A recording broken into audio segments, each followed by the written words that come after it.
Isaiah chapter 43 verse 19. Behold, I'm doing a new thing now, it springs forth. Do you not perceive and know it, and will give heed to it? What does it mean to give heed to pay close attention to listen attentively to notice, to mark, to consider in thoughts, in reasoning? And else it says, for I am about to do a brand new thing. See, I have already begun. Do you not see it? Baby says, see, I am doing a new thing. Now it is starting. Will you not take note of it? That is to observe. I had to read out these three different translations to buttress where I'm going to. Please stay with me, okay? More often than not, a lot of persons tend to focus on verse 19a alone. Behold, I'm doing a new thing, myself included before now. As much as that is good and promising, you might end up missing out completely and entirely what God has in the offer, what He has already begun to do, just because you did not perceive, did not recognize, did not take note of it. And information, that is not taken note of, even though it is vital, can be treated as one of those neglected, and thus becomes of no value, becomes of no use to you, the receiver.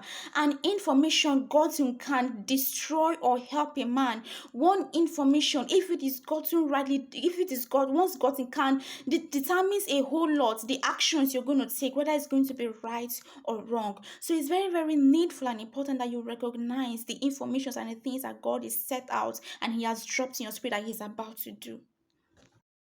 Oftentimes, God tries to get your attention on what He's about to do or has already begun to do, but because you're blinded by anger over your current or past situation, or with somebody, your experience, you're blinded by hate, by bitterness, you're blinded by the hopelessness of the situation, you're blinded by the opinions of people. What will people say? What will people think? You're blinded by the enemy's voices and or the negatives of the situation you're in. You're blinded and bent on your own will. You want things done your own way and at your own timing or nothing else. And as a result, you tend to block out the small, they may be small but undeniable moves of God, and you become insensitive to the handwritings of God concerning you or the situation. And the times when you do manage to pick in your spirit what God is about to do, you allow. What does it mean to allow? That means you permit any of the above or anything else, that means it means that sometimes it's inevitable for any of these things to pop up in your mind. But what do you do with them? Do you allow them to have the upper hand? Do you allow them to get a better part of you over and above what God is telling you to do or is set in your heart that He's about to do, His moves? Do you allow such things? And you allow any of the above to place a limitation on how far God can go with you or what He's about to do with you, in you, through you, for you.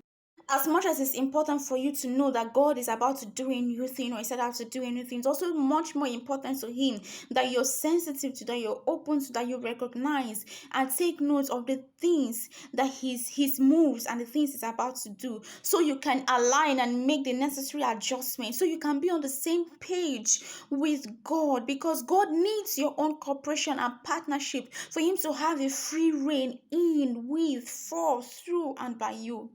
So learn to recognize God's moves, no matter how small and insignificant it might be. A sign as small as His finger is huge enough. It's all that is needed to bring down a mighty downpour of rain, even when it doesn't make any sense. You can see that in 1 Kings chapter 18 verse 44 with Elijah and the sign and his servants and Ahab.